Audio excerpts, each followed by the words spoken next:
நீங்கள் ஆண்டவரிடத்திலே அநேகம் வாக்குகளை கொடுக்கிறீர்களா? அது உங்க வாழ்க்கையில மிக முக்கியமான ஒன்று. ஆண்டவரை குறித்து ஆண்டவர் நம்மிடத்தில் சில நேரத்தில் அதை எதிர்பார்க்கிறார். ஆண்டவருடைய பிள்ளைகள் ஆண்டவருக்கு நிறைய வாக்கு கொடுக்கணும். நான் உங்களுக்காக இப்படி ஓடுவேன் ஆண்டவரே, நான் உங்களுக்காக இப்படி செய்வேன் ஆண்டவரே, நான் உங்களுக்காக இப்படி நிற்பேன் ஆண்டவரே அப்படின்னு நீங்க ஆண்டவரிடத்துல வாக்கு கொடுக்கணும். அவர் நமக்கு எத்தனையோ வாக்கு கொடுக்கிறாருல்ல. நான் உன்னை அப்படி வைப்பேன், உன்னை நடத்துவேன். நீங்க சோர்ந்து போகும்போது கரெக்டா ஆண்டவர் உங்களோட பேசுறாரு. நீங்க விழுந்து போவோம்னு நினைக்கும் போது கர்த்தர் உங்களை அப்படியே தூக்கி விடுறது மாதிரி பேசுறாரு. அவர் உங்களுக்கும் எனக்கும் கொடுத்த வாக்குனாலதான் நம்ம இங்க நின்றுட்டு இருக்கிறோம். அவருடைய வாக்கு தான் நம்மை இந்த அளவுக்கு கொண்டு வந்து நிறுத்தி இருக்கிறது. அவர் நமக்கு வாக்கு கொடுத்தார்.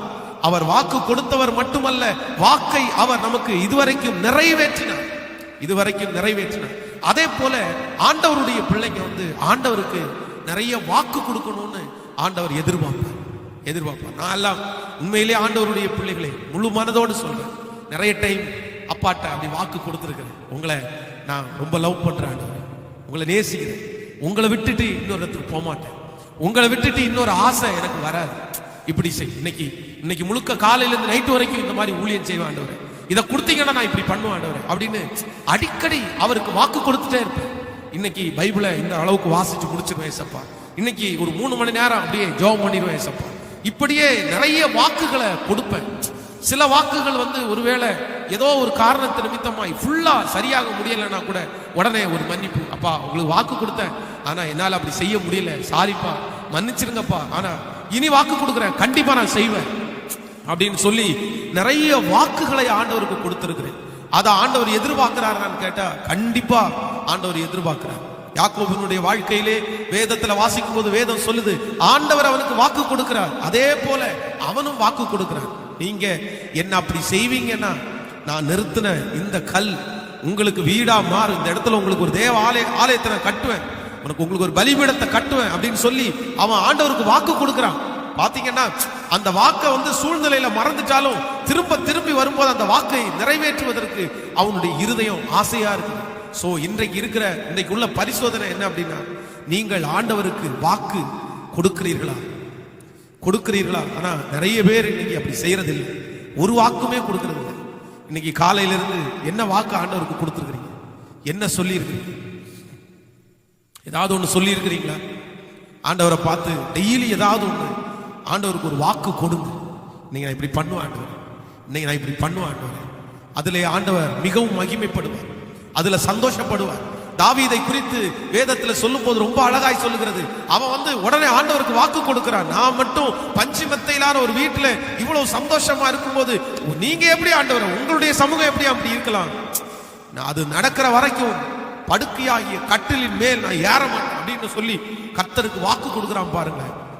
அது கடினமான வாக்கு, ஆனா அதை கர்த்தருக்காக கொடுக்கிறான் பாருங்க. உடனே ஆண்டவர் அங்கீகரிக்கிறார், சே பரவாயில்லப்பா, நீ ரொம்ப ரத்தத்தை சிந்தினாலுமே உன் கையில நிறைய கொடுப்பேன், அந்த ஆலயத்தை கட்டக்கூடிய சகலத்தையும் நீ சேகரிப்ப அப்படின்னு கர்த்தர் எல்லாத்தையும் அவன் கையில கொடுத்துட்டார்ல.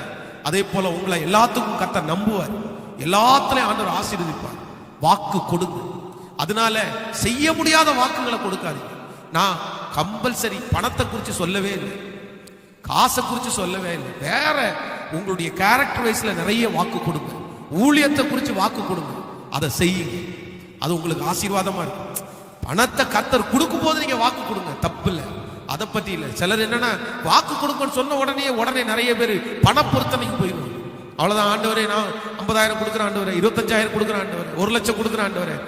அது ஓகே, அது ஒரு பார்ட். ஆனா அது மட்டுமல்ல வாக்கு கொடுக்கிறது.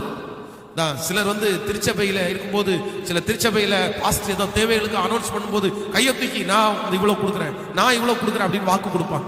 அவங்க உடனே மனசுக்குள்ள என்ன நினைச்சிருக்காங்க அப்படின்னா, நான் என்ன தப்பு வேணாலும் பண்ணிட்டு கர்த்தருக்கு வாக்கு கொடுத்தோன்னே எல்லாம் பினிஷ் ஆயிடுச்சு, அவ்வளவுதான் நான் கொடுத்துட்டேன் அப்படின்னு. இல்ல, அது ஒரு பார்ட்டே தவிர கர்த்தர் வேற மாதிரி வாக்கு தான் நமக்கு எதிர்பார்க்கிறார்.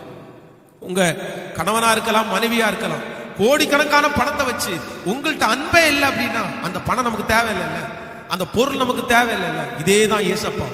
நீங்க கோடிக்கணக்கான பணத்தை கொடுத்தாலும் நீங்க பர்சனலா அவரோட இல்லை அப்படின்னா அவருக்கு அந்த பணம் என்ன பொறுத்த அளவில் தேவை இல்லைன்னு தான் சொல்றேன். அந்த பணத்தையும் அவர் தான் அவங்களுக்கு கொடுத்தாரு. ஆனா நிறைய பேர் எதுல திருப்தி ஆயிடுறாங்கன்னா, பணம் கொடுத்தா திருப்தி ஆயிடுறாங்க. ஆண்டவருடைய பிள்ளைகளை ப்ளீஸ் அப்படி ஒரு மிஸ்டேக்கை நீங்க நினைக்காதீங்க. ஆண்டவரை பொறுத்த அளவுல பணத்தை கொடுத்தெல்லாம் அவரை சமாளிக்கவே முடியாது. பணத்துல அவர் திருப்தி ஆகிறவர் அல்ல, சந்தோஷப்படுகிறவரை தவிர திருப்தி எல்லாம் அவருக்கு அதல்ல. நீங்க தான் வேணும், உங்க அன்பு வேணும், நீங்க ஜெபம் பண்ணணும், நீங்க அவருக்காக ஊழியம் செய்யணும், அவர் செஞ்ச நன்மையை 10 பேருக்கு நீங்க சொல்லணும். அதை தான் ஆண்டவர் உங்கள்கிட்ட எதிர்பார்க்கிறார். அதனால எல்லாரும் இன்றைக்குள்ள தற்பரிசோதனை, வாக்கு கொடுங்க.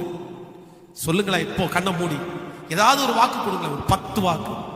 இந்த லாக்டவுன் முடியறதுக்குள்ள நான் இத்தனை செய்வாங்க. ஒரு பைபிளை எடுத்து ஒரு குறிப்பிட்ட ஒரு 50-100 அதிகாரம் வாசிப்பேன். நான் ஒரு 2 மணி நேரம் ஜெபம் பண்ணுவேன். எப்படி ஒரு போன் போட்டு ஒரு 2 பேருக்கு சுவிசேஷம் சொல்லுவேன். இந்த மாதிரி உங்களுக்கு தோன்ற வாக்கு கொடுக்குறீங்களா? ப்ளீஸ் கொடுக்குறீங்களா? அப்பாவை பார்த்து ஒரு வாக்கு கொடுங்க, தம்பிங்க கொடுங்க, தங்கச்சிங்க கொடுங்க. பெரிய பாஸ்டர் நான் என்ன பாஸ்டர் செய்வேன்? ஒண்ணுமே நான் செய்யறதுக்கு இல்லையே, கர்த்தருக்கு இல்ல, ஜெபமாவது பண்ணலாம் இல்ல, இந்த ஊழியர்களுக்காக நான் பிரேயர் பண்ணுவோம் பாஸ்டர். 1 மணி நேரம் தேசத்துல நடக்கிற ஒவ்வொரு ஊழியக்காரங்களுக்காக இல்லைன்னா ஏதோ ஒண்ணுக்காக நான் பிரேயர் பண்ணுவோம். அது கூட ஒரு வாக்கு தான், அது கூட ஒரு வாக்கு தான். கொடுங்களேன், கர்த்தர் அங்கீகரிக்கட்டும். ஸ்தோத்திரம், ஸ்தோத்திரப்பா. எங்களையே நாங்க தற்பரிசோதனை பண்ணி பார்க்கிறோம். நீங்க தான் எங்களுக்கு நிறைய வாக்கு கொடுத்துருக்கிறீங்க, நீங்க தான் எங்கள்கிட்ட நிறைய பேசி இருக்கிறீங்க. ஆனா நாங்க அப்படி கொடுக்கலப்பா. ஆனா இன்னைக்கு ஒரு தீர்மானம் எடுக்கிறோம், நாங்க உங்களுக்கு வாக்கு கொடுக்கிறோம். ஆண்டவரே வாக்கு கொடுக்கிறோம், ஊழியத்துக்காக வாக்கு கொடுக்கிறோம், திருச்சபை கட்டுறதுக்காக வாக்கு கொடுக்கிறோம், எங்க ஜீவனை வச்சு வாக்கு கொடுக்கிறோம், உமக்கு ஊழியம் செய்வோன்னு வாக்கு கொடுக்கிறோம், வாக்கு கொடுக்கிறோம். அதை நீங்க அங்கீகரிக்க போகிறதற்காக ஸ்தோத்திரம், ஸ்தோத்திரம்ப்பா. ஆண்டவரே எங்க தற்பரிசோதனையை நீங்க கேளுங்க. நிறைய பிள்ளைகளுக்கு அதுல ஒரு மாற்றம் உண்டாகிறதற்காக ஸ்தோத்திரம். உங்க கரங்கள்ல தாழ்த்தி ஒப்பு கொடுக்கிறோம். பெரிய காரியத்தை நீர் எங்களுக்கு செய்யும். இயேசுவின் மூலம் ஜெபம் எடுக்கிறோம் நல்ல பிதாவே, ஆமென், ஆமென். ஹல்லேலூயா. வேதத்தை நாம் திறந்து இன்றைக்கு நம்ம செய்திக்கு ஆதாரமாக ஒரு வசனத்தை நம்ம வாசிக்க போகிறோம். எல்லாரும் எடுத்துக்கொள்ளலாம். யோபுவின் புஸ்தகத்திலே 2ஆம் அதிகாரத்தை நாம் எடுத்துக்கொள்ளலாம். யோபுவின் புஸ்தகம் 2ஆம் அதிகாரத்திலே 9வது 10வது வசனத்தை நாம் வாசிக்க போகிறோம். யோபு ஸ்தோத்திரம் 2ஆம் அதிகாரம் 9வது 10வது வசனத்தை நாம் வாசிக்க போகிறோம். அப்பொழுது அவன் மனைவி அவனை பார்த்து, நீர் இன்னும் உம்முடைய உத்தமத்தில் உறுதியாய் நிற்கிறீரோ? தேவனை தூஷித்து ஜீவனை விடும் என்றான். அதற்கு அவன், நீ பைத்தியக்காரி, பேசுகிறது போல் பேசுகிறாய். தேவன் கையிலே நன்மையை பெற்ற நாம் தீமையையும் பெற வேண்டாமோ என்றார். இவைகள் எல்லாவற்றிலும் யோபு தன் உதடுகளினால் பாவம் செய்யவில்லை. இன்னொரு விஷயம் கூட வாசிக்கிறேன். அப்பொழுது அவன் மனைவி அவனை பார்த்து, நீர் இன்னும் உம்முடைய உத்தமத்தில் உறுதியாய் நிற்கிறீரோ? தேவனை தூஷித்து ஜீவனை விடும் என்றார். அப்பொழுது யோபு, நீ பைத்தியக்காரி, பேசுகிறது போல் பேசுகிறாய். தேவன் கையில் நன்மையை பெற்ற நாம் தீமையையும் பெற வேண்டாமோ என்றார். இவைகள் எல்லாவற்றிலையும் யோபு தன் உதடுகளினால் பாவம் செய்யவில்லை. அன்பு ஆண்டவருடைய பிள்ளைகளே, இந்த இடத்துல வாசிக்கப்பட்ட இந்த வசனம் நமக்கு எல்லாருக்கும் தெரிந்த ஒரு நல்ல வசனம். யோபுனுடைய வாழ்க்கையிலே எல்லாவற்றையும் அவன் இழந்து விட்டான். பொதுவாக ஒரு குடும்பத்திலே ஆண்களை விட பெண்கள் ஆண்டவரிடத்திலே மிக அதிகமாய் பற்றுள்ளவர்களாய் ஜெபிக்கிறவர்களாய் இருப்பீர்கள். நம்முடைய தமிழ்நாட்டை பொறுத்த வரைக்கும் நிறைய பேர் அப்படித்தான். ஆண்கள் நிறைய பேர் ஆண்டவரிடத்திலே பற்றுள்ளவராய் இருக்கிறார்கள். ஆனா பெண்கள் அதை விட நிறைய பேர் ஆண்டவரிடத்திலே பற்றுள்ளவர்களா இருக்கிறார். ஆனா இந்த இடத்துல ஒரு ஒரு கஷ்டமான ஒரு சம்பவம். இந்த வீட்டிலே இருக்கிற யோபு, இந்த குடும்பத்திலே இருக்கிற யோபு ஆண்டவரிடத்துல ரொம்ப வைராக்கியமா இருக்கிறான். அதான் அவன் உத்தமன், அவன் சன்மார்க்கன், அவன் தேவனுக்கு பயந்து பொல்லாப்புக்கு விலகுகிறான். அவரை போல ஒருத்தருமே இல்லைன்னு பரலோகமே சாட்சி கொடுக்குதுன்னா பாருங்க. எல்லாரிடத்திலையும் நீங்க சாட்சியை ஈஸியா வாங்கிடலாம்.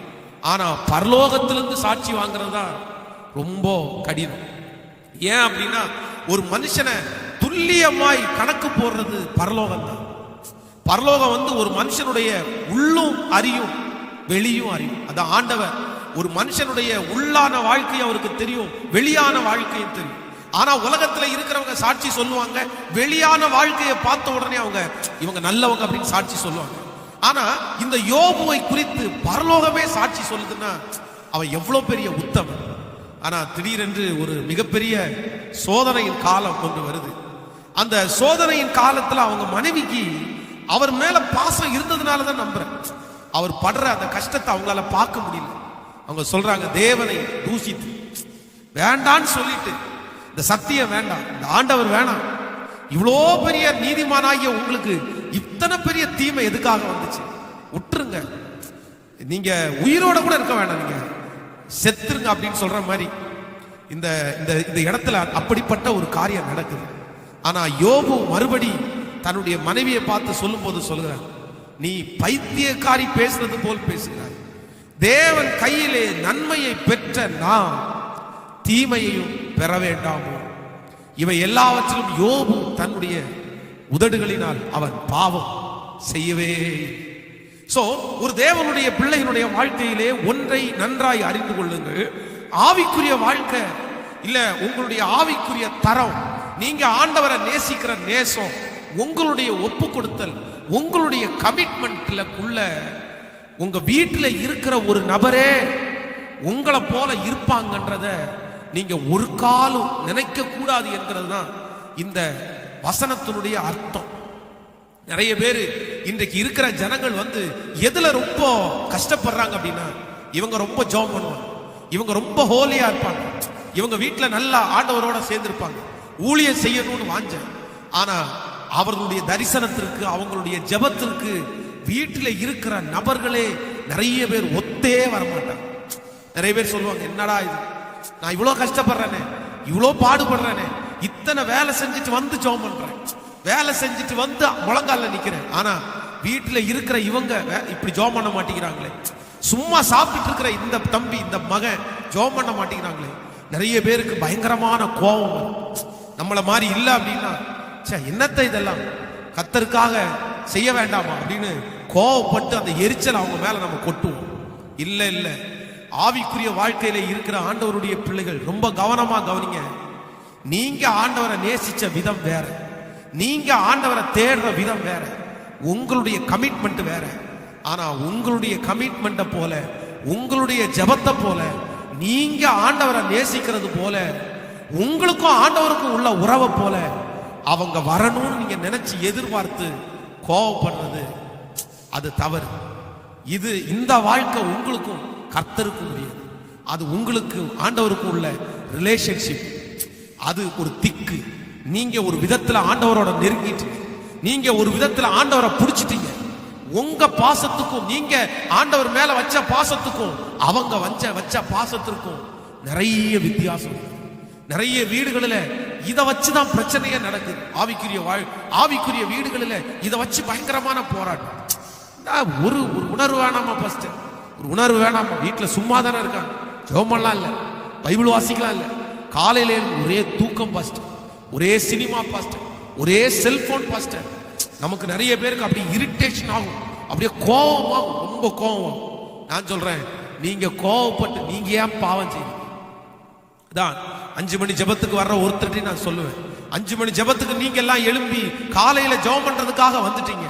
ஆனா நீங்க 5 மணி ஜெபத்துக்கு வீட்டுக்குல இருந்து எழும்பி வந்துட்டீங்கன்றதுக்காக உங்க வீட்டுல நீங்க ஜெபம் பண்ணி முடிச்சுட்டு போன உடனே காஃபி ரெடியா இருக்கும்னு நினைக்காதீங்க. அங்க வீட்டுல இருக்கிற நபர்கள் தூங்கி கொண்டுதான் இருப்பாங்க. உடனே நீங்க இவ்வளோ சத்தியத்தை கேட்டு இவ்வளோ ஜெபம் பண்ணிட்டு வீட்டுல போய் சண்டை போட்டீங்கன்னா அது பிரயோஜனமே இல்லை. உங்க நேசமும் அவங்க நேசமும் அது உங்க வேலை, அது உங்களுக்கு கொடுக்கப்பட்டிருக்கிற பொறுப்பு. நீங்க தான் அதுல கவனமா இருக்கணுமே தவிர, அவங்களுக்காக நம்ம ஜெபம் பண்ணுவோம், ஆனா அவங்கள வச்சு நம்ம கோபப்படுறது ரொம்ப ராங். என்னுடைய ஊழியத்துல நடந்த ஒரு சம்பவத்தை மறக்கவே முடியாது. இந்த திருச்சபை கட்டுவதற்காக முயற்சி எடுத்து அதற்காக எல்லா வேலையும் அப்படின்னா அங்க இருந்து ஷிப் பண்ணும் போதே அங்க வச்சே இந்த சர்ச்சினுடைய இதுக்கு முன்னாடி இருந்துச்சு, இப்போ ஆல்ட்ரேஷன் பண்ணி பெருசு பண்ணிட்டோம். ஃபர்ஸ்ட் இந்த இடத்துல ஒரு ஷெட்டை போடுறதுக்காக அந்த டிசைன் எல்லாம் அங்கேயே பண்ணிட்டோம். பழைய சர்ச்சில் வச்சு அந்த தூணு, அந்த ட்ரெஸ்ஸு எல்லாத்தையுமே இங்கேருந்து அளவெடுத்து அங்கேருந்து என்ன அப்படின்னா ஒரு 10-15 நாளைக்குள்ள எவ்வளவு சீக்கிரமா அந்த ஷெட்டை போட்டு முடிச்சு உள்ள வந்துடுறோமோ அவ்வளவு தூரம் நமக்கு சேஃப்டி. அதனால ஃபர்ஸ்டே உட்கார்ந்து பிளான் பண்ணி அதற்காக அளந்து அதற்கான ஸ்ட்ரக்சர் எல்லாம் ரெடி பண்ணியாச்சு. ரெடி பண்ணி ஒரு நாள் திருச்சபையில் அனௌன்ஸ் பண்றேன், இந்த மாதிரி வர்ற திங்கக்கிழமை நாளைக்கு நம்ம வந்து அந்த சர்ச்சில் வந்து தூண் நட்டுறோம், எல்லாருமே வந்துட்டீங்கன்னா நல்லா இருக்கும், இன்னைக்கு சர்ச்சு முடிச்சிட்டு எல்லாரும் வாங்க அப்படின்னு சொல்லி அன்னைக்கு சர்ச்சு முடிச்சிட்டு பார்த்தா நிறைய பேர் வந்தாங்க. அவங்க அந்த கிளீன் பண்ற ஒர்க்கு கொஞ்சம் வேலையெல்லாம் செஞ்சாங்க. அப்ப நான் அனௌன்ஸ் பண்றேன், யாரோ ஒரு 4 பேர் 5 பேர் காலையில நீங்க வந்துட்டீங்க அப்படின்னா கிட்டத்தட்ட 18 தூண் 100 அடி நீளத்துக்கு அந்த ஷெட்டை போட்டோம். 18 தூண். இந்த 18 தூணை நம்ம நிறுத்திட்டோம் அப்படின்னா ஒரு 4 நாளையில அது காஞ்சிரும். ஒரு வாரத்துக்குள்ள அந்த ட்ரெஸ்ஸை மேலே ஏற்றிடலாம். அந்த ட்ரெஸ்ஸை மேலே ஏற்றிட்டோம்னா நம்ம மடமடன்னு அந்த சீட்டை போட்டு உள்ளுக்குள்ள வந்துடலாம் அப்படின்னு அவ்வளவு ஆர்வமா இன்ட்ரெஸ்டா பயங்கரமா சொல்லிட்டேன். ஆனா எல்லா ஜனங்களும் ஞாயிற்றுக்கிழமை சரி சரி சரின்னு கேட்டுட்டு போயிட்டு அடுத்த நாள் காலையில பார்க்குறோம் அந்த தூணெல்லாம் அளவுக்கு வைக்கிற திருச்சபையினுடைய அசிஸ்டன்ட் பாஸ்டர்லாம் வந்துட்டாரு. எல்லாம் நூல் கட்டியாச்சு. நூல் கட்டிட்டு அது வரைக்கும் எதிர்பார்க்கிறோம், யாருமே வரல. இப்போ இன்னைக்கு தூணை நிப்பாட்டியே ஆகணும். இந்த மாதிரி ஒரு நாள் தாண்டிருச்சு அப்படின்னா நமக்கு நிறைய ப்ராப்ளம் இருக்குது, பெரிய பெரிய பிரச்சனை இருக்குது. என்ன பண்றதுன்னே தெரியல. அவரு அந்த இதெல்லாம் கிளியர் பண்ண, சரி நீங்க பாத்துக்கங்க, இல்லைன்னா நாளைக்காவது காங்கிரீட் போட்டுடலான்னு சொல்லிட்டு இது ரொம்ப ரிஸ்க், ஒரு ஆள் 2 பேரால செய்ய முடியாது அப்படின்ட்டு நான் கிளம்புறேன், போயிட்டு வந்துடுறேன், சைட்டுக்கு போயிட்டு வந்துடுறேன்னு அவங்களுக்கு கிளம்ப ஆரம்பிச்சிட்டாங்க. நானும் அப்போ வந்து அசிஸ்டன்ட் பாஸ்டரா வந்து பாஸ்டர் சுஜித் அவங்க என் கூட இருந்தாங்க, உடன் ஊழியரா. அவன் நான் வளர்த்துன பையன் தான். சரி என்னடா பண்ணலாம், என்னடா செய்யலாம் அப்படின்னு, இறங்கிடலாமாடா ஃபீல்டில், செஞ்சிடலாமாடா அப்படின்னு கேட்ட உடனே சரி பாஸ்டர் நீங்க சொன்னீங்கன்னா சரி அப்படின்னு சொல்லி, உண்மையிலே ஆண்டவருடைய பிள்ளைகளே கிட்டத்தட்ட 18 தூண். ஒரு தூண் வந்து நட்டுறதுக்கு ஒரு கிட்டத்தட்ட ஒரு 3 அடி பக்கத்துல வந்து ஒண்ணுக்கு ஒண்ணு சைஸ்ல ஒரு 3 அடி 4 அடி ஆழத்துல வந்து அந்த காங்கிரீட்டை போடணும். 18 தூணுக்கும் நாங்க 2 பேர் காங்கிரீட்டை கலக்கி 18 தூணை அன்னைக்கு நிப்பாட்டிட்டோம். காலையில ஆரம்பிச்ச வேலை நைட்டு கிட்டத்தட்ட 9 மணி வரைக்கும் போயிருச்சு. 2 பேருடைய குறுக்குமே நானும் வந்து பாதி குறுக்கல இப்படிதான் போக வேண்டியது, அவனும் அப்படிதான். 2 பேருடைய முதுகும் வளைஞ்சு. ஆனா அன்னைக்கு போட்டு முடிச்சிட்டோம். எல்லாரும் ஆச்சரியப்பட்டாங்க. அந்த ஒர்க் பண்ற எல்லாரும் வந்து என்ன எப்படி பண்ணீங்க, எப்படி சாத்தியம் முடிஞ்சிச்சு அப்படின்னு ஆச்சரியப்பட்டாங்க. ஆனா நான் இன்றைக்கு கூட இந்த பலிபீடத்திலிருந்து நம்புறேன், இந்த ஊழியத்துல எத்தனையோ விச நான் தனிமையா விடப்பட்டிருக்கிறேன். ஒரு டைம் அல்ல, 2 டைம் அல்ல. வர்றேன்னு வாக்கு கொடுப்பாங்க, நாளைக்கு எல்லாரும் வந்துருங்க அப்படின்னு சொல்லுவோம். ஆனா யாருமே இருக்க மாட்டாங்க, எல்லாரும் மறந்திருப்பாங்க. அவங்க பேர்ல நான் தப்பா சொல்லல. ஏன்னா அவங்க ஒவ்வொருத்தருக்கும் ஒவ்வொரு வேலை இருக்கும். நெருக்கமானவங்க, அந்த ஊழியத்திலேயே இருக்கிறவங்க, அவங்க கூட நிறைய பேரு அந்த கரெக்டான நேரத்துல ஜனங்களுக்கு போய் சேர வேண்டிய நேரத்துல இல்ல, வர முடியல, இன்ஃபர்மேஷன் அது சொல்லி கூட வராம இருக்கல, திடீர்னு வரல. அவங்க எல்லாத்தையும் செய்வாங்கன்னு அப்படி நம்பிட்டு இருப்போம். ஆனா அவங்க அங்க இருக்க மாட்டாங்க. ஆனா ஆண்டவருடைய பிள்ளைகளே, இன்றைக்கு உங்களுக்கு முன்னாடி சொல்றேன், யாரோ ஒருத்தர் வரல அப்படின்றதுக்காக அந்த ஊழியத்தை ஒரு நாள் கூட நான் நிறுத்தினதே இல்லைங்க, நிறுத்தினதே இல்லை. அவ்வளவு கஷ்டமா இருக்கும், அவ்வளவு கஷ்டமா இருக்கும். ஆனா அந்த நேரத்துல மனசுல என்ன நினைப்பேன் அப்படின்னா, தரிசனம் எனக்கு தந்தது, ஊழியம் கர்த்தர் எனக்கு தந்தது, திறப்புல நிக்க வேண்டியவன் நான். இந்த ஊழியத்தை குறிச்சு எனக்கு தான் பாரம் இருக்குமே தவிர என் குடும்பத்திலேயோ என் சொந்தத்திலேயோ என் ஜனங்களுக்கோ அவங்களுக்கு பாரம் வரும், 2வது பாரம் தான் அவங்களுக்கு இருக்குமே தவிர நான் தான் அதில் நிக்கணும், நான் தான் அதில் நிக்கணும். நிறைய ஆண்டவருடைய பிள்ளைங்க இன்னைக்கு சோர்ந்து போயிடுறாங்க. ஏன் அப்படின்னா இவங்க மாடு மாதிரி உழைப்பாங்க, இவங்க பயங்கரமா உட்கார்ந்து அழுது ஜெபம் பண்ணுவாங்க. ஆனா ஆப்போசிட்ல இருக்கிறவங்களுக்காக தான் ஜெபம் பண்ணுவாங்க. அவங்களுக்கு ஒரு உணர்வே இருக்காது, ஒரு ஃபீலே இருக்காது. சில நேரத்தில் நிறைய பேருக்கு வெறுப்பே வந்துருக்கு. இந்த உபவாச ஜெபத்துல இருக்கிற உங்களுக்கு கூட நிறைய பேருக்கு வெறுப்பே வந்திருக்கலாம். போங்க பாஸ்டர், உங்களுக்காக என்ன பாஸ்டர் ஜெபம் பண்றது, இவங்களுக்காக என்ன பாஸ்டர் ஆள்றது, என்ன ஒரு உணர்வுமே இல்லை, அவங்களுக்கு ஒரு உணர்வுமே இல்லை. ஆண்டவருடைய பிள்ளைகளே, உங்களை அன்பாய் கேட்கிறேன், அது அவங்களுக்கு கொடுத்த ஊழியம் இல்லை, அது உங்களுக்கு கொடுத்த ஊழியம். அது உங்களுக்கு கொடுத்த ஊழியம். அது உங்களுக்கும் ஆண்டவருக்கும் உள்ள ரிலேஷன்ஷிப், அது உங்களுக்கும் ஆண்டவருக்கும் உள்ள டீல். அந்த அந்த அந்த தரிசனத்துக்குள்ள, அந்த ஜெபத்துக்குள்ள மூணாவது ஒரு பர்சன், மூணாவது ஒரு நபர் வந்து ஹெல்ப் பண்ண சந்தோஷப்படுங்க, மகிழ்ச்சின்னு சொல்லுங்க. உங்களோட சேர்ந்து கோஆபரேட் பண்ணா சரி பரவாயில்ல பரவாயில்ல ஓகே அப்படின்னுங்க. ஆனா அவங்க வரலன்றதற்காக, அவங்க இல்லைன்றதற்காக நீங்க தயவு செய்து கோபப்பட்டு நீங்க உங்களுடைய ஊழியத்தை தயவு செய்து அற்பமா நினைச்சு விட்டுறாதீங்க. மன வருத்தப்படாதீங்க, சோர்ந்தும் போகாதீங்க. ஆண்டவர் உங்களை நம்பி இருக்கார், உங்களை நம்பி இருக்கிறார். ஒரு விசை திருச்சபையில் ஒரு கன்வென்ஷன் கூட்டம் ஒன்று வச்சிருக்கு. அன்னைக்கெல்லாம் நோட்டீஸ் அடிக்கணும். அந்த நோட்டீஸ் அடிக்கிறதுக்காக, அந்த நோட்டீஸ் டிசைன் பண்றதற்காக ஒரு ஊழியர், அவர் சும்மா சும்மா பார்ட் டைமா ஊழியம் பண்ணிட்டு ஒர்க் பண்ணிட்டு அந்த டிசைன் பண்ணிட்டு இருக்கிறார். அப்ப அவருக்கு ஃபோன் பண்ணி ஒரு நாளைக்கு முன்னாடியே அப்பாயின்மெண்ட் ஃபிக்ஸ் பண்ணிட்டேன். அவருக்கு ஊழியத்துல எத்தனையோ உதவிகளை நான் செஞ்சிருக்கிறேன். அவருடைய ஊழியத்துல ஹெல்ப் பண்ணி அவரை கொஞ்சம் ஊழியம் செய்ய வச்சு அந்த மாதிரிலாம் பண்ணியிருக்கிறேன். அப்ப அவர்கிட்ட ஒரு நாளைக்கு முன்னாடியே அப்பாயின்மெண்ட் ஃபிக்ஸ் பண்ணி, இந்த மாதிரி நாளைக்கு பிரதர் எனக்கு கொஞ்சம் பண்ணி கொடுத்துருங்க, இந்த டிசைனை பண்ணி கொடுத்துட்டீங்கன்னா இன்னும் கன்வென்ஷனுக்கு இன்னும் ஒரு வாரம் தான் இருக்கு, இந்த சண்டேவே அந்த நோட்டீஸை கொடுத்தாதான் அது யூஸ், சண்டே தான் ஜனங்கள் வருவாங்க, அதுக்கப்புறம் அந்த நோட்டீஸ் அடிச்சு பிரயோஜனம் இல்லை அப்படின்னு சொன்னேன். சொன்ன உடனே அவர் என்ன சொல்லிட்டாருன்னா, பிரதர் வாங்க பிரதர், நாளைக்கு காலையில் 9 மணிக்கு ஆஃபீஸ் வாங்க அப்படின்ட்டார். ஆண்டவருடைய பிள்ளைகளே, 9 மணிக்கு ஆஃபீஸ் போனேன். போயிட்டு ஃபோன் பண்ணேன், வரல. 11 மணிக்கு வரேன்னாரு. 11 மணி வரைக்கும் அங்கே இருந்தேன், ஃபோன் பண்ணேன், வரல. திருப்ப 2 மணிக்கு சாப்பிட்டு வரேன்னாரு. 2 மணிக்கு நானும் போய் சாப்பிட்டு வந்தேன், அப்பவும் வரல. அப்புறம் 4 மணிக்கு வரேன்னாரு, 4 மணிக்கும் வரல. சாயந்தரத்தில் ஒரு 6 மணி வரைக்கும் அவருடைய ஆபீஸ்ல ஒரே ஒரு நோட்டீஸுடைய டிசைனுக்காக காத்திருந்து காத்திருந்து காத்திருந்து காத்திருந்து கடைசியில் அவர் வரவே இல்லைங்க. மனசு உடஞ்சிட்டேன். அவ்வளவுதான். அன்னைக்கு டிசைன் பண்ணல அப்படின்னா அடுத்த நாள் பிரிண்டிங் கொடுத்து ஞாயிற்றுக்கிழமை சர்ச்சில் கொடுக்க முடியாது. அந்த கன்வென்ஷனுக்கு நோட்டீஸே அடிக்க முடியல என்னால. ஏன்னா இவர் என்னை ஏமாத்திட்டார்.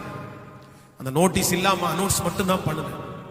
ஆனாலும் ஜெபம் பண்ணேன், நோட்டீஸ் கொடுக்க முடியலப்பா, ஜனங்களை கொண்டு வர்றது நீங்க தான்ப்பா அப்படின்னு சொல்லி ஜெபம் பண்ணிட்டேன். அன்னைக்கு அந்த டிசைனிங் ஆபீஸ்ல உட்கார்ந்து கண்ணுல நிறைஞ்சிருச்சு. ஏசப்பா பார்த்து ஒண்ணு கேட்டேன், ஆண்டவரே இந்த மாதிரி இந்த ஊழியத்திற்காக இவங்களை டிபெண்ட் பண்ணி இருக்கிறது எனக்கு பிடிக்கலப்பா, ஒண்ணு பண்ணுங்க, இந்த டிசைன் பண்றதை எனக்கு கத்து கொடுத்துட்டீங்கன்னு வைங்களேன், இந்த டைமை நான் வேற ஏதாவது ஊழியத்துக்கு செலவழிப்பேன்ப்பா. காலையிலிருந்து சாயந்தரம் வரைக்கும் இந்த இடத்துல வந்து உட்கார்ந்து அப்படியே ஏமாந்து போறது எனக்கு பிடிக்கல அப்படின்னு சொல்லிட்டு அடுத்த 2-3 நாளைக்குள்ள ஒரு சின்ன கம்ப்யூட்டர் இருந்துச்சு, அந்த கம்ப்யூட்டர்ல ரெடி பண்ணி அந்த டிசைனை வந்து நான் வந்து ஆரம்பிச்சேன். சரி கர்த்தர் கத்து கொடுப்பாரு அப்படின்னு சொல்லி ஆரம்பிச்சேன். உட்கார்ந்த ஆண்டவர் கற்றுக் கொடுத்தார். 2 months 2 மாசத்துக்குள்ள நம்ம சர்ச்சினுடைய மொத்த டிசைனையும் நானே பண்ற அளவுக்கு ஆண்டவர் வந்து டெவலப் பண்ணிட்டார். இன்றைக்கு கூட கர்த்தருடைய சமூகத்தில் பயபக்தியோடு சொல்றேன், யூடியூப்ல போடுற தம்மையில் முதற்கொண்டு பண்ற வாக்குத்தத்தம் முதற் நம்மளால பண்ண முடியாதுன்றத ஒரு ஊழியக்காரர் அவர்கிட்ட கொடுத்து பண்றனே தவிர மற்றது எல்லாத்தையுமே நம்ம திருச்சபையில பண்ற அத்தனை டிசைனுமே வந்து வித்தின் செகண்ட்ஸ்க்குள்ள 5 minutesக்குள்ள நானே அதை உட்கார வச்சு பண்ணி நீட் பண்ணி கையில கொடுத்துருவேன். தாண்டா தாண்டா. எனக்கு கம்ப்யூட்டரை பற்றி தெரியாது, படிப்பறிவு சுத்தமா இல்லை, இங்கிலீஷ் நாலேஜ் சுத்தமா இல்லை. ஆனா எப்படி ஆண்டவர் அதை கத்து கொடுத்தாருன்னே தெரியல. நான் நம்புறேன் அன்னைக்கு ஒரே ஒரு நாள் கர்த்தருடைய சமூகத்தில் ஜெபிச்சேன் பாருங்க, அந்த ஜெபம் தாங்க. இந்த ஊழியத்தை என் கையில தான் நான் கொடுத்திருக்கேன் ஆண்டவரே, இன்னொருத்தரை டிபெண்ட் பண்றதற்கு எனக்கு பிடிக்கல. அதனால ஆண்டவருடைய பிள்ளைகள் ஒன்று நினைத்துக் கொள்ளுங்கள், ஊழியத்துல இருக்கிற எல்லாத்தையுமே ஆண்டவர் நமக்கு கத்து கொடுத்துருவாரா, எதையுமே டிபெண்ட் பண்ண விட மாட்டாரா அப்படின்னு கேட்டா இல்ல இல்ல. சில விஷயத்த ஆண்டவர் உங்களுக்கு வந்து எல்லாத்தையுமே 100% ஊழியத்தில் இருக்கிற மொத்தத்தையும் வந்து உங்களுக்கு கத்துக் கொடுப்பார் அப்படின்னு நான் சொல்ல மாட்டேன். ஏன் அப்படின்னா அப்படி கத்துக் கொடுத்தா நம்ம யாரையுமே இது பண்ணணும்னு நம்ம நினைக்க மாட்டோம். யாருமே வேணாப்பா நானே பார்த்துக்கிறேன்ப்பா அப்படின்ற வந்துடும். அதனால சிலதை வந்து சிலத காரியத்தை சிலர்கிட்ட டிபெண்ட் பண்ற அளவுக்கு தான் சில நேரத்தில் ஆண்டவர் நம்மளை வச்சிருக்க. ஏன் அப்படின்னா அது தீமைக்கு இல்லை, நன்மைக்கு தான். இல்ல அப்படின்னா ஆண்டவராகிய இயேசு கிறிஸ்து இந்த உலகத்துல ஊழியம் செய்யும் போது எல்லா பொறுப்பையும் அவரே எடுத்துட்டு எனக்கு யாருமே வேணாம்னா அவரே ஊழியம் செஞ்சிருக்கலாமே. ஆனா 12 பேரை தெரிந்து கொண்டதுக்கு காரணம் என்ன அப்படின்னா ஒவ்வொருத்தர் கையிலையும் ஒவ்வொரு பொறுப்பை கொடுத்து நீங்க இதை செய்யணுன்றதுக்காக தான் கர்த்தர் நடத்துறாரு. அதை நன்றாய் அறிந்து கொள்ள வேண்டும். ஆனா அதே நேரத்துல யாராவது ஒருத்தர் உங்க மனசை உடைக்கும் போது, பெரிய ஊழியம் தான் செய்றீங்க, உலகத்துல இருக்கிற யாருமே ஊழியம் செய்யலையா? பெருசா ஜெபம் பண்ணி ஏன் யாருமே ஜெபம் பண்ணலையா? பெருசா பைபிள் வாசிச்சுட்டு இருக்கிற ஏன் யாருமே உலகத்துல இருக்கிறவங்க பைபிள் வாசிக்கலையா அப்படின்னு உங்க மனசை உடைக்கிறது மாதிரி பேசும்போது நிறைய பிள்ளைகள் சோர்ந்து போயிடுறாங்க. நான் என்னத்த இல்ல இல்ல இல்ல இல்ல ஊழியம் அவங்களுடையது, தரிசனம் அவங்களுடையதல்ல. தரிசனமும் ஊழியமும் கர்த்தர் உங்களுக்கு தந்தது, உங்களுக்கு தந்தது. ஒரு சம்பவம் இல்ல, ஆண்டவருடைய பிள்ளையை என்னை காயப்படுத்தினது பல சம்பவம். பைபிள் காலேஜில் 3rd இயர் படிக்கும் போது அங்க இருக்கிற சண்டே ஸ்கூல் நடத்துறதுக்கு என்ன வந்து ஒரு டைரக்டரா என்ன வந்து வச்சாங்க. நான் டைரக்டரா இருந்து அந்த அந்த சண்டே ஸ்கூல் ஊழியத்தை எல்லாம் நடத்துறேன். எனக்கு சுத்தமா டான்ஸ் வராது, சுட்டு போட்டா கூட வராது, என்ன பண்ணாலும் டான்ஸ் வராது, என்னமோ அப்படி. அப்போ இந்த குழந்தைகளுக்கெல்லாம் டான்ஸ் பண்ணி கொடுக்கணும். அதுக்கு அங்க இருக்கிற 30 ஸ்டூடெண்ட்டுக்கும் நான் தான் டைரக்டரா இருக்கனால நான் தான் அவங்களுக்கு பாட்டு ஆக்ஷன் சொல்லி கொடுக்கணும். எனக்கு டான்ஸே வராது. பைபிள் காலேஜ்லயே ஒரே ஒருத்தருக்கு ரொம்ப நல்ல டான்ஸ் வரும், நிறைய ஸ்டெப்பு புதுசா போடுவார். ஆனா அவர்கிட்ட போய் கெஞ்சுவேன், டேய் ஒரே ஒரு பாட்டுக்கு ஸ்டெப்பு சொல்லி கொடுத்துட்றா. அவனா என்ன நினைப்பானோ தெரியல, பள்ளி வாங்குவான் பாருங்க. சரி எனக்கு கொஞ்சம் துணி இருக்கு, நீ சோப் போடுறியா, நீ வந்து துணியை துவைச்சிடுறியா அப்படின்னு கேட்பான். துவைச்சிட்றான்டா, அதெல்லாம் துவைக்கணும், அயன் பண்ண வேண்டியது, சட்டை அயன் பண்றியா, அயன் பண்ணி கொடுத்துட்றான்டா. உண்மையிலே சொல்றேன், அன்னையிலிருந்து இன்றைக்கு வரைக்கும் ஊழியத்துக்கு அப்படின்னு சொன்னா, ஊழியத்தை செய்யணும்னு சொன்னா எவ்வளவு தாழ்ந்து போகணுமோ அவ்வளவு வரைக்கும் இறங்கி போயிடும். இன்று வரைக்கும் கர்த்தர் சமூகத்துல இருந்து சொல்றேன், மற்ற மாதிரி ஆண்டவர் எனக்கு இன்னைக்கு மதிப்பு கொடுத்திருக்கிறார், மரியாதை கொடுத்திருக்கிறார், ஜனங்களை கொடுத்திருக்கிறார், பொருட்களை கொடுத்திருக்கிறார். ஆனா ஊழியத்துக்குன்னு அந்த ஊழியம் நடக்கணும், அந்த ஊழியத்தை அந்த இடத்துல செய்யணும். சோ அந்த நபர் தேவைப்படுறாங்க, இல்லைன்னா அந்த இடத்துல கொஞ்சம் ரிஸ்க் அப்படின்னு சொன்னாலே அவங்க ஏதாவது நம்மளை பழி வாங்குறது மாதிரி பேசினா கூட தர மட்டும் இறங்கணும்னா கூட இறங்கிடுங்க. எனக்கு தேவை, எனக்கு கர்த்தர் கொடுத்திருக்கிற தரிசனம், அதுக்காக இறங்கி போறது தப்பு இல்லை. அதுக்கப்புறம் நான் இறங்கி போகிற நபருக்கு என்ன வரப்போ என்ன நடக்குது அதெல்லாம் கர்த்தர் அவருக்கு உள்ளது, அவருக்கும் கர்த்தருக்கும் உள்ளது. அதை பற்றி நம்ம யோசிக்க வேண்டாம். ஆனா அந்த ஊழியம் நடக்கணும்ப்பா. ஊழியம் நடக்கிறதுக்காக நீ வாப்பா, கர்த்தர் யாரை கொண்டும் செய்வார், ஆனா இப்ப முடியணும். அதனால இன்றைக்கு இந்த உபவாச ஜெபத்துல என் கூட இருக்கிற எல்லா தேவனுடைய பிள்ளைகளும் இந்த சத்தியத்தை கண்டிப்பா அறிஞ்சு வச்சுக்கணும். மறந்துடாதீங்க, இன்னொருத்தர் யாரோ ஒருத்தர் அப்படி இருக்காங்கன்றதற்காக நீங்க உங்க ஊழியத்தை விட்டுறாதீங்க, நீங்க உங்க ஜெபத்தை விட்டுறாதீங்க, நீங்க உங்க வேத வசனத்தை விட்டுறாதீங்க. உங்களுக்கு கோபம் வரக்கூடாது, அவங்கள பார்த்தோன்னு உங்களுக்கு எரிச்சல் வரக்கூடாது, அவங்கள பார்த்தோன்னு சண்டை போட்டுறக்கூடாது. அது அவர்களுடைய ஊழியம் அல்ல, அது ஆண்டவர் உங்களுக்கு கொடுத்தது. சோ நீங்க முழங்கால நின்றுதான் ஆகணும். நீங்க அதெல்லாம் எதிர்பார்க்காதீங்க, அவங்க வருவாங்க வரமாட்டாங்க, எல்லாம் அப்புறம் பார்த்துக்கலாம். ஹல்லேலூயா. எத்தனை பேர் ஆமோதிக்கிறீங்க, எத்தனை பேர் நீங்க ஒப்பு கொடுக்குறீங்க? பாஸ்டர் உண்மை பாஸ்டர், நான் நொந்து போயிட்டேன் பாஸ்டர், உடஞ்சு போயிட்டேன் பாஸ்டர். இத்தனைக்கும் நான் இப்பதான் ரட்சிக்கப்பட்டேன், ஆனா என் மனைவி என் கணவனார் எப்போ ரட்சிக்கப்பட்ட ஆள், ஊழியம் செஞ்ச ஆள் பாஸ்டர். என் மனைவி ஊழியம் எல்லாம் பண்ணிருக்கா, ஆனா இன்னைக்கு அவன் பின்னாடி போயிட்டான், ஜெபம் பண்றதே இல்லை, விசுவாசமே இல்லை. நான் நேற்றுக்கு வந்தவன் இவ்வளவு விசுவாசமா இருக்கிறேன். என்ன பாஸ்டர் இப்படி? விட்டுருங்க விட்டுருங்க விட்டுருங்க. நீங்க ஆண்டவரை நேசித்த நேசத்துக்கும் அவங்க நேசித்த நேசத்துக்கும் நிறைய வித்தியாசம். ஹல்லேலூயா. ஒப்பு கொடுக்குறீங்களா? ஆண்டவர் கூட இருப்பார். இன்னொரு வசனத்தை கூட, வேதத்தை திறந்து நம்ம இன்னொரு வசனத்தை கூட நம்ம வாசிக்க போகிறோம். எல்லாரும் எடுத்துக்கொள்ளுங்கள். நெகேமியாவின் புஸ்தகத்திலே 6ஆம் அதிகாரத்தை நம்ம எடுத்துக்கொள்ளலாம். நெகேமியாவின் புஸ்தகம் 6ஆம் அதிகாரத்தில் 9வது வசனத்தை நம்ம வாசிக்க போகிறோம்.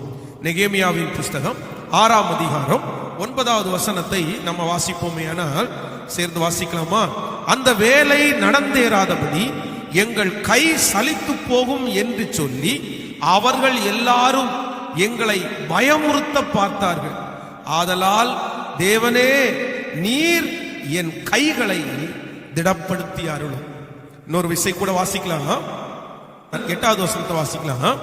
அதற்கு நான், நீர் சொல்லுகிற அந்த காரியங்களில் ஒன்றும் நடக்கவில்லை, அவைகள் உம்முடைய மனோராஜ்யமே ஒழிய வேறல்ல என்று சொல்லி அனுப்பினேன். அந்த வேலை நடந்தேறாதபடி எங்கள் கை சலித்து போகும் என்று சொல்லி அவர்கள் எல்லாரும் எங்களை பயமுறுத்த பார்த்தார்கள். ஆதலால் தேவனே, நீர் என் கைகளை திடப்படுத்தியார். ஆண்டவருடைய பிள்ளைகளே, இங்கே கர்த்தர் நெகேமியாவுக்கு ஒரு தரிசனத்தை ஆண்டவர் கொடுக்கிறார். அந்த தரிசனத்துல அவன் கரெக்டா இருந்து அந்த அலங்கத்தை எப்படியாவது கட்டி முடிக்கணும்னு நினைச்சு ஒரு பெரிய தீர்மானத்தை, ஒரு பெரிய திட்டத்தை எடுத்துட்டான். ஆண்டவர் அவனுக்கு நிறைய அனுகூலங்களை ஆண்டவர் செய்து கொடுத்தார். அவனோடு கொஞ்சம் ஜனங்களை கர்த்தர் சேர்த்தார். ஆனா அந்த அலங்கத்தை கட்ட விடாதபடி அங்கே இருக்கிற சன்பல்லாத்து, தொபியா, கேஷே, இன்னும் நிறைய ஆட்கள் எப்படியாவது இவனை இந்த அலங்கத்தை கட்டுற பணியை விட்டு ஓய பண்ணணும்னு வேதம் சொல்லுது. அவர்கள் சலித்து போவார்கள் என்று நினைச்சு. இன்னும் இந்த நெகேமியாவுடைய புஸ்தகத்தை முழுக்க நீங்க வாசிச்சு பார்த்தீங்க அப்படின்னா, நெகேமியாவுக்கு வந்த பிரச்சனை ஒண்ணு கிடையாது. அவனை பண்ணின டார்ச்சர் ஒரு டார்ச்சர் கிடையாது. ஒரு டைம் டார்ச்சர் பண்ணி அவன் அதை ஜெயிச்சிட்டான், அதனால இவனை விட்டுருவோன்னு விடல. அந்த அலங்கத்தை கட்டி முடிக்கிற வரைக்கும் அவனை டார்ச்சர் பண்ணிட்டான்.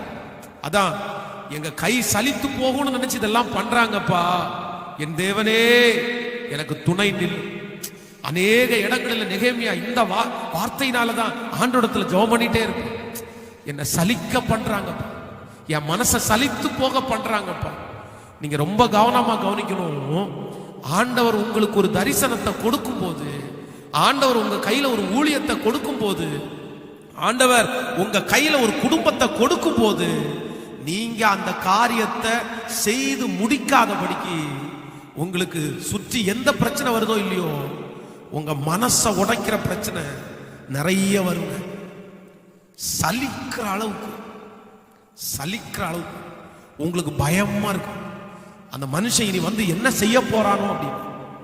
என்னுடைய ஊழியத்தில் ஆண்டவருடைய பிள்ளைகளே, இந்த சாட்சியை உங்களுக்கு சொல்லணும்.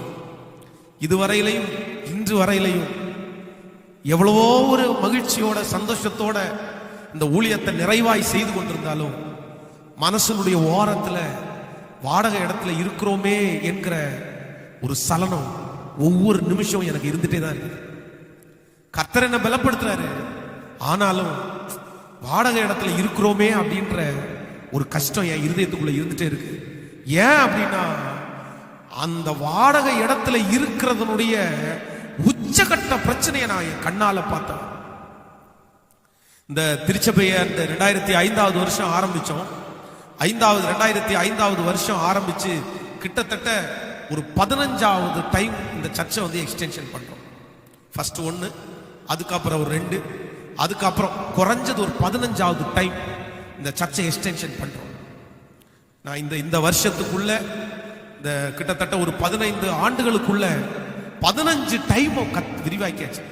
ஒரு செட்டை போடும், அது இடம் பத்தாது, உடனே இந்த பக்கம் இந்த பக்கம் இந்த பக்கம் இந்த பக்கம் அப்படின்னு சொல்லி அவ்வளோ விரிவாக்கியாச்சு. ஆனா ஒவ்வொரு விரிவாக்கத்திற்கும் நம்முடைய சொந்த இடமா இருந்தா நம்ம என்ன ஆல்ட்ரேஷன் வேணாலும் பண்ணலாம். இங்க விரிவாக்கணும்னா விரிவாக்கணும், இங்க போடணும்னா போட்டுடலாம். ஆனா வாடகை இடத்துல இருக்கிறதுனால அந்த விரிவாக்க பணியை ஆரம்பிக்கிறதுக்கு பர்மிஷன் எல்லாம் கேட்டு எக்ஸ்டென்ட் எல்லாமே செஞ்சு வச்சிருப்போம். அந்த வேலையை ஆரம்பிச்ச உடனே வரும் பாருங்க பிரச்சனை. ஓனர் நிப்பாரு. ஒவ்வொரு ஓனர்ஸும் அப்படிதான் இது வரைக்கும் நின்றுட்டு, இது ஏன் இங்க இருக்கு, அது ஏன் அங்க இருக்கு? அது இப்படி இருந்தா ஸ்ட்ராங்கா இருக்குமா? இது இப்படி இருந்தா ஸ்ட்ராங்கா இருக்குமா? இந்த இடத்துல இப்படி இருக்கு எடுக்க சொன்னது யாரு? இந்த இடத்துல இது பண்ண சொன்னது யாரு? இதை யார் உங்கள்கிட்ட இப்படி பண்ண சொன்னா? உண்மையிலே ஆண்டவருடைய பிள்ளைகளே, ஒவ்வொரு டைமும் திருச்சபையை எக்ஸ்டென்ஷன் பண்ணும்போது அப்படியே முள்ளு மேலதான் நான் நடந்திருக்கிறேன். முள்ளு மேலதான் நடந்திருக்கிறேன். வேலை நடந்துட்டே இருக்கும். அந்த ஓனர் ஓனர்ஸ் உள்ள வந்தாலே நமக்கு மனசெல்லாம் படப்பட நடிக்கும். என்னென்னமோ தோணும். என்ன சொல்ல போறாரோ, திடீர்னு எல்லா ஆல்ட்ரேஷன் ஒர்க் நடந்துட்டு இருக்குது. வந்துட்டு நிப்பாட்டுங்க, இதுக்கு மேல எல்லாம் செய்ய வேண்டாம். உங்களுக்கு யாரு இப்படி எல்லாம் செய்ய சொன்னது? கொடுக்க மாட்டேன். நான் உங்களுக்கு வாடகை தான் கொடுத்தேன். நீங்க என்ன பில்டிங் இப்படி போட்டுட்டு இருக்கிறீங்க, இப்படி எல்லாம் போட்டுட்டு இருக்கிறீங்க, இந்த மாதிரி ஷெட்டு போட்டுருக்கிறீங்க, அதெல்லாம் நடக்காது, கேன்சல் பண்ணுங்க, எதுவுமே செய்ய வேண்டாம். அப்படியே 10 நாள் பாத்தீங்கன்னா பிரிச்ச மாதிரி நின்று இருக்கும். ஜனங்களுக்கு யாருக்கும் சொல்லவும் முடியாது, ஜனங்கள் யாரும் கேட்கவும் முடியாது. அதுக்கப்புறம் உட்கார்ந்து பலிபீடத்துல உட்கார்ந்து, உண்மையிலே எனக்கு ஆறுதலா இருந்தது கீபோர்டும் ஒரு மைக்கு தாங்க. அப்படியே போய் கீபோர்டை ஆன் பண்ணிட்டு மைக்கு அதுலயே கொடுத்துட்டு போய் உட்கார்ந்து பாட்டா பாடி அழுதுட்டே இருப்பேன். ஒவ்வொரு நிமிஷமும் அந்த எக்ஸ்டென்ஷன் போது அவ்வளவு சந்தோஷமா இருக்கும். ஆனா அதை முடிக்கிறதுக்குள்ள டார்ச்சர்னா மனம் சலிக்கிற. அதனாலேயே ஆண்டவரத்துல கேட்டுட்டு இருக்கிறேன், வாடகை இடம் போதும்பா, சொந்த இடம் ஒன்று கொடுத்துருங்கப்பா. கொடுத்துட்டீங்கன்னா இந்த டென்ஷன் இருக்காது. அங்க போய் அது வளர்ச்சி, ஒவ்வொரு வளர்ச்சிக்கும் ஒவ்வொரு பாதையை நம்ம கடந்து போகணும். அது என்ன டிசைட் பண்ணிட்டேன். எத்தனை பாதையை கடந்து வந்தாலும் இயேசு என்ன ஜெயிக்க பண்ணுவார். அதை தாண்டறதுக்கு கொஞ்சம் கஷ்டமா இருக்கும், அவரே பலன் தருவார். அதை டிசைட் பண்ணிட்டேன். ஆனாலும் வாடகை இடத்துல உட்கார்ந்துட்டு நம்மளால நினைச்ச அளவுக்கு எதையுமே ஃப்ரீயா பண்ண முடியாம அப்படியே கஷ்டப்படுறதுனால அடிக்கடி ஜெபம் பண்ணுவேன், சீக்கிரமா கொடுத்துருங்கப்பான்னு. நீங்களும் எல்லாருமே அதற்காக கண்டிப்பா நீங்க ஜெபம் பண்ணீங்க. ஆனா இன்றைக்கு இந்த சாட்சியின் மூலமாக உங்களுக்கு என்ன சொல்றேன் அப்படின்னா, இந்த நெகேமியாவுக்கு கர்த்தர் தரிசனத்தை கொடுத்துட்டாரு. நெகேமியா கர்த்தர் இந்த ஊழியத்தை கையில கொடுத்துட்டாரு.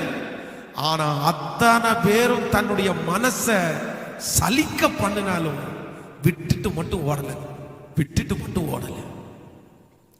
நிறைய பேரு தொந்தரவும் டென்ஷனும் அதிகமா வந்துச்சுன்னா கையில கொடுக்கப்பட்டிருக்கிற பொறுப்பை நிறைய பேர் விட்டுறாங்க. நம்ம ஏன் இதோட போராடிட்டு எனக்கு போராடுறதுக்கு பலன் இல்லப்பா, நான் இனி போராடவே மாட்டேன், எப்பட்டு போட்டோம், எப்படியும் போட்டோம். ஆண்டவருடைய பிள்ளைகள் ஒன்று நினைத்துக் கொள்ளுங்கள், தரிசனத்திற்காக, உங்களுக்கு கொடுக்கப்பட்டிருக்கிற பொறுப்பிற்காக, உங்களுக்கு கொடுக்கப்பட்டிருக்கிற தரிசனத்திற்காக நீங்க போராடலைன்னா வெற்றி பெற முடியாது. நீங்க போராடித்தான் ஆகணும்.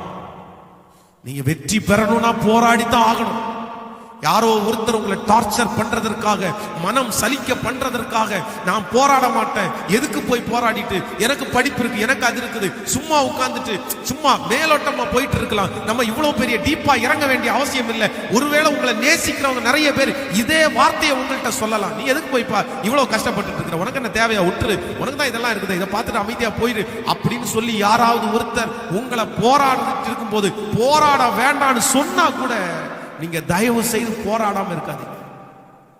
உங்க கையில கொடுத்திருக்கிற பொறுப்புக்கு அப்படிதான் 10 பேர் மனம் சலிக்க பண்ணுவாங்க, 10 பேர் இருதயத்தை நோகடிப்பாங்க, அப்படிதான் நடக்கும்.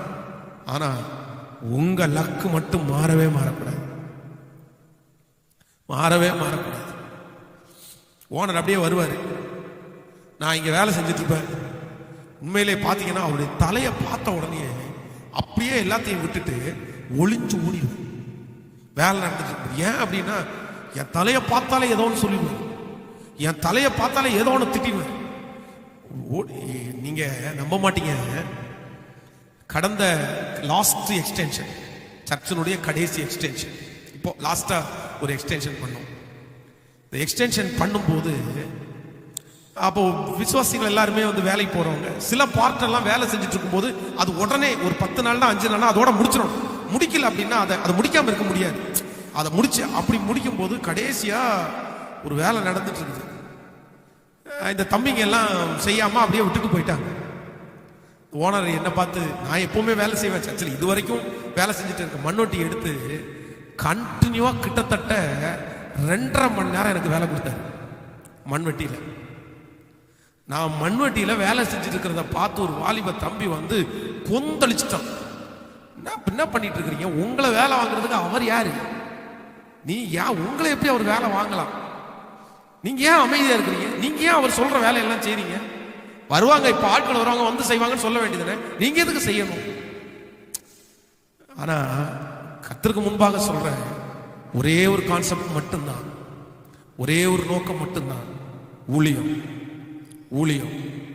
நம்ம இன்னைக்கு உடம்புல செய்யறது தப்பு இல்லை, செய்யலாம். கர்த்தர் நமக்கு பலன் கொடுத்துருக்கிறாரு. மண்ணொட்டி எடுத்து பிடிச்சி 2.5 மணி நேரம் வேலை செஞ்சா எல்லாம் ஒன்றும் நான் வந்து விழுந்தெல்லாம் போக மாட்டேன். அந்த ஸ்ட்ரென்த்தை கர்த்தர் கொடுத்துருக்கிறாரு, நீ செஞ்சிரு.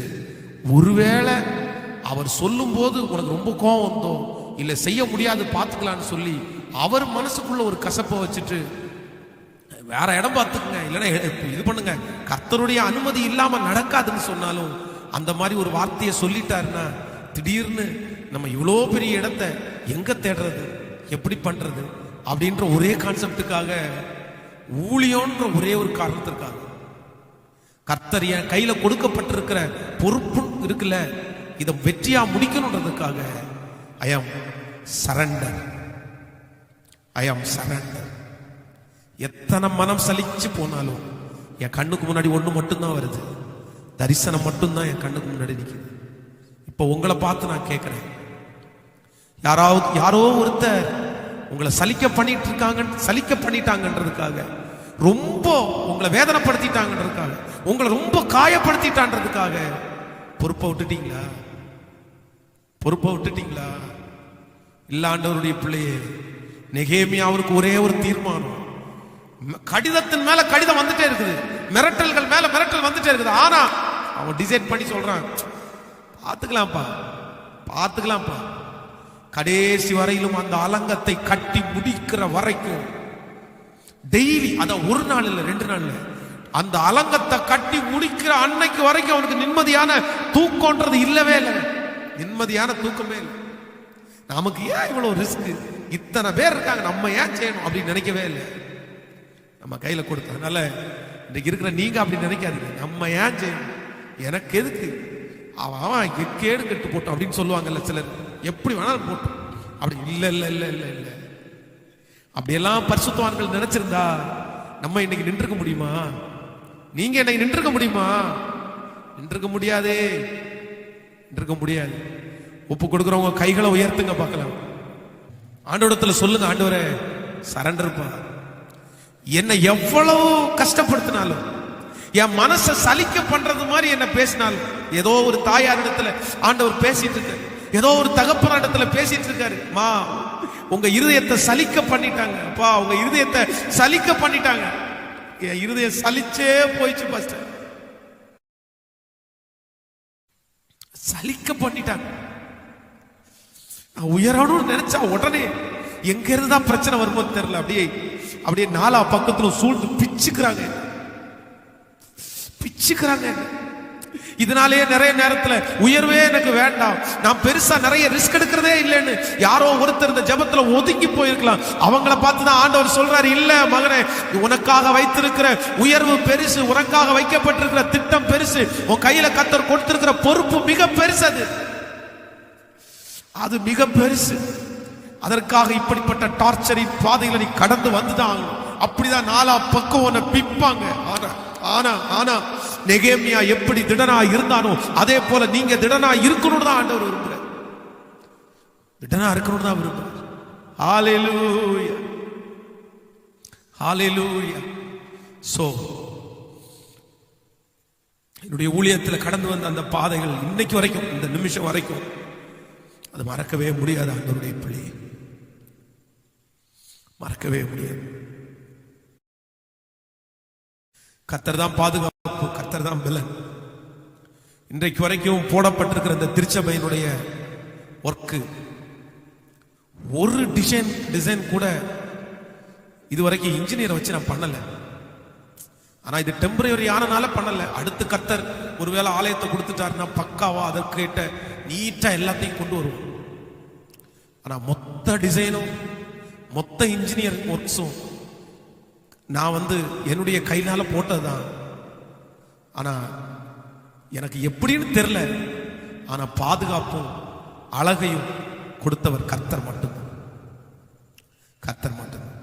அதனால மனம் சலிக்கிறது மாதிரி. அதான் நெகேமியாவை பார்த்து சொல்றாங்கல்ல, நீ கட்டுனா என்னப்பா, ஒரு நரி ஏறி போனா அந்த மதில் சுவர் இடிஞ்சு விழும். எவ்வளவு அவமானம். இத டைரக்டா நான் கேட்டிருக்கேங்க. நெகேமியாவுக்கு நம்ம வாசிப்போம், ஆனா டைரக்டா நானே கேட்டிருக்கேன். கட்டி அப்ப அடுத்த காத்துக்கு இடிஞ்சு விழுந்துற போதுப்பா, நாளைக்குள்ள மலையில தாங்குமான்னு பாருப்பா. டைரக்டா அப்படியே மனம் சலிச்சிரும். அதுவும் நமக்கு அப்படி சொல்ற நபரை பார்த்தீங்க அப்படின்னா ரொம்ப வேண்டப்பட்ட, ரொம்ப பிடிக்கிற, அவ்வளவு முக்கியமான நபரா இருப்பாங்க. மூணாவது நபர் மாதிரி பேசிட்டு போயிடுவாங்க. இடிஞ்சு விழாம பாத்துங்க சும்மா. அப்பதான் நினைப்பேன், நெகேமியாவுக்கு எப்படி இருந்திருக்கும். சர்ச்சு கட்டும் போது கண்டிப்பா நெகேமியா புஸ்தகத்தை வாசிச்சிருந்தேன். ஏன்னா எனக்கு மொத்த ஆறுதலும் நெகேமியா புத்தகத்துல கிடைச்சிடும். ஆனா ஆண்டவர் அந்த மனசலிப்பிலையும் தாங்கக்கூடிய பலன் எல்லாம் தந்து நானே எனக்குள்ள எழும்புறதற்கு தட்டி கொடுக்கிற ஆவியானவருக்காய் ஆண்டவருக்கு நன்றி செலுத்து. இன்றைக்கு வரைக்கும் எத்தனையோ பேர் சலிக்க பண்ணதுக்கு அப்புறம் எனக்கு ஒரு நாள் கூட இதை விட்டுட்டு போகணுன்ற எண்ணம் என்னுடைய இதயத்துல ஒரு துளி கூட வந்ததே இல்லை, ஒரு துளி கூட வந்ததே. இன்னும் எத்தனை பாடுகள் வேண்டும் என்றாலும் சுமக்கிறதுக்கு ஆயத்தம் ஆண்டவரே. ஆனா ஒன்று மட்டும் என்ன ரொம்ப பெருசா நம்புங்கப்பான் இப்போ ஜெபம் பண்ணிட்டே இருக்கிறேன். ஹல்லேலூயா. இன்னொரு வசனத்தை கூட வேதத்திலிருந்து நம்ம வாசித்து நம்ம ஜெபித்து முடிக்க போகிறோம். எல்லாரும் எடுத்துக்கொள்ளலாம். மார்க் எழுதின சுவிசேஷம் 11ஆம் அதிகாரம் 23வது வசனத்தை நம்ம வாசிக்க போகிறோம். மார்க் எழுதின சுவிசேஷம் 11ஆம் அதிகாரத்திலே 23வது வசனம். எவனாகிலும் இந்த மலையை பார்த்து நீ பெயர்ந்து சமுத்திரத்திலே தள்ளுண்டு போ என்று சொல்லி தான் சொன்னபடியே நடக்கும் என்று தன் இருதயத்திலே சந்தேகப்படாமல் விசுவாசித்தால் அவன் சொன்னபடியே ஆகும் என்று மெய்யாகவே உங்களுக்கு சொல்லுகிறேன். ஆண்டவருடைய பிள்ளைகளே, இந்த இடத்துல ஆண்டவர் மிக அழகாய் ஒரு வசனத்தை எழுதி வைத்திருக்கிறார். யாராவது ஒருவர் மலையை பார்த்து பெயர்ந்து சமுத்திரத்திலே தள்ளுண்டு போ அப்படின்னு சொன்னா அந்த மலை அது சொன்னபடி கேட்கும். நம்பிக்கையோட சொன்னா சொன்னபடி கேட்கும்.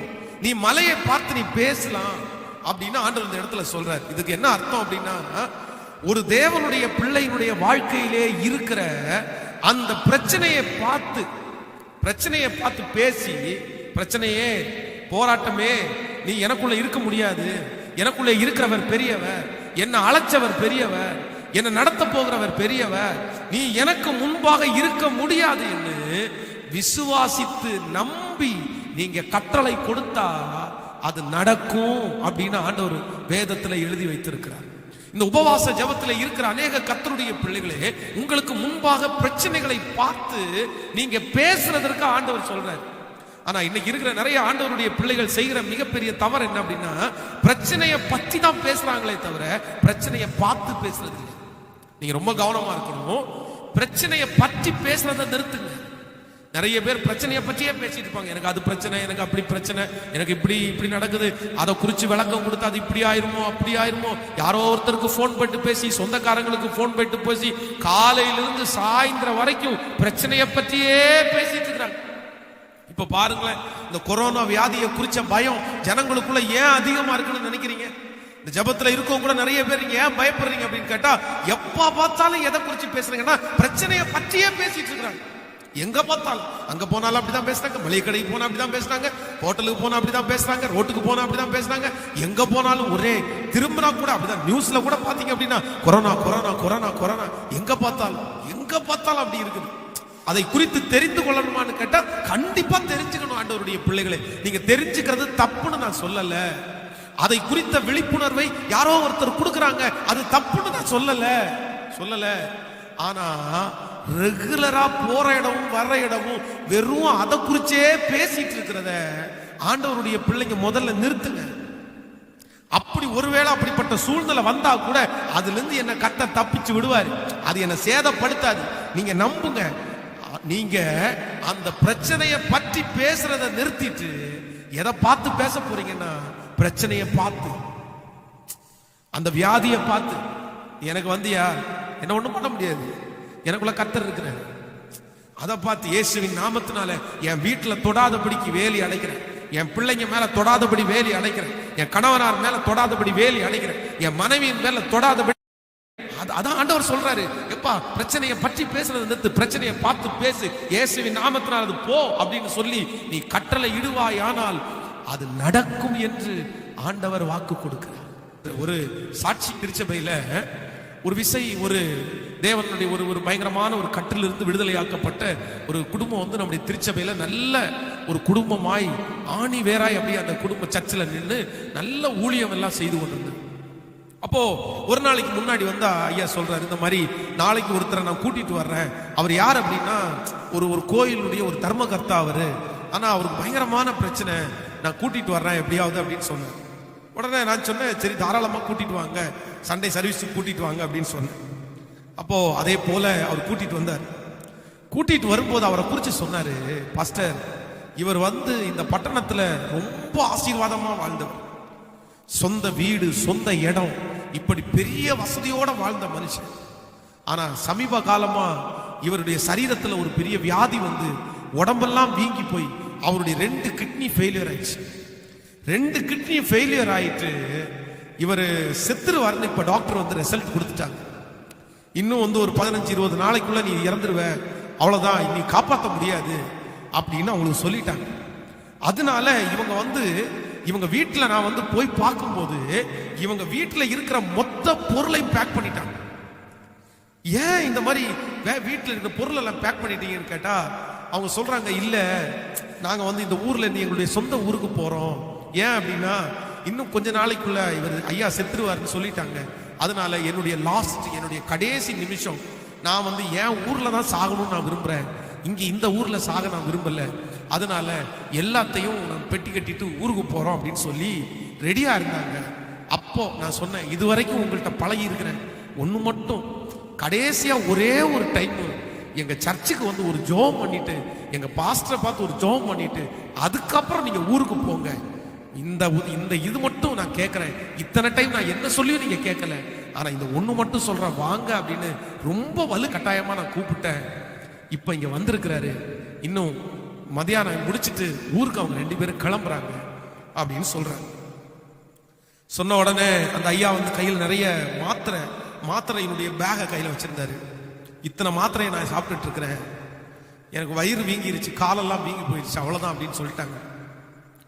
உடனே எனக்கு ஆவிக்குரிய உள்ளே ஒரு வைராக்கியம், அதான் நம்ம ஆண்டவருடைய சமூகத்துல கட்டளை கொடுக்கணும், ஆண்டவர் அதை செய்வார் அப்படின்னு சொல்லி ஆண்டவருடைய சமூகத்துல கர்த்தருடைய துணையோட அவருடைய தலை மேல கையை வச்சுட்டு ஜெபம் பண்ணி முடிச்சுட்டு அவரை பார்த்து அதிகாரமா சொல்றேன், உங்களுக்கு ஒண்ணும் இல்லை, உங்களை இந்த வியாதி ஒண்ணுமே பண்ணாது, நீங்க ஜீவனோட இருப்பீங்க, கர்த்தர் உங்களை சாட்சி சொல்ல வைப்பாரு, இந்த நிமிஷத்துல இருந்து ஒரு மாத்திரை கூட நீங்க சாப்பிடக்கூடாது, போகும்போதே தூக்கி குப்பை தொட்டியில போட்டுட்டு நீங்க போங்க, நீங்க குடியிருங்க, நான் உங்களுக்காக ஜெபம் பண்றேன் அப்படின்னு ஒரு எண்ணெயை ஜெபம் பண்ணி அவருடைய கையில கொடுத்துட்டு, நீங்க வீடெல்லாம் சேஞ்ச் பண்ணி கொடுக்க வேண்டிய அவசியம் இல்லை, அடுத்த வாரம் நீங்க வந்து சாட்சி சொல்லுவீங்க அப்படின்னு சொல்லிட்டு அதிகாரமா ஜெபம் பண்ணிட்டு சொல்லிட்டு கட்டளை கொடுத்தது மாதிரி ஜெபம் பண்ணி உடனே அவரு சரின்னு போனாரு. அவருக்குள்ள ஒரு விசுவாசம் பாருங்க, அந்த அதிகாரமா சொன்ன உடனே அவருக்குள்ள ஒரு விசுவாசம் வந்து போற வழியிலேயே மாத்திரையை குப்பை தொட்டியில போட்டாரு, விசுவாசிக்க ஆரம்பிச்சிட்டாரு. ஆண்டவர் வந்து பரிபூர்ணமான சுகம் கொடுத்து அடுத்த வாரம் திருச்சபையில ஜீவனுள்ள சாட்சியா நின்ன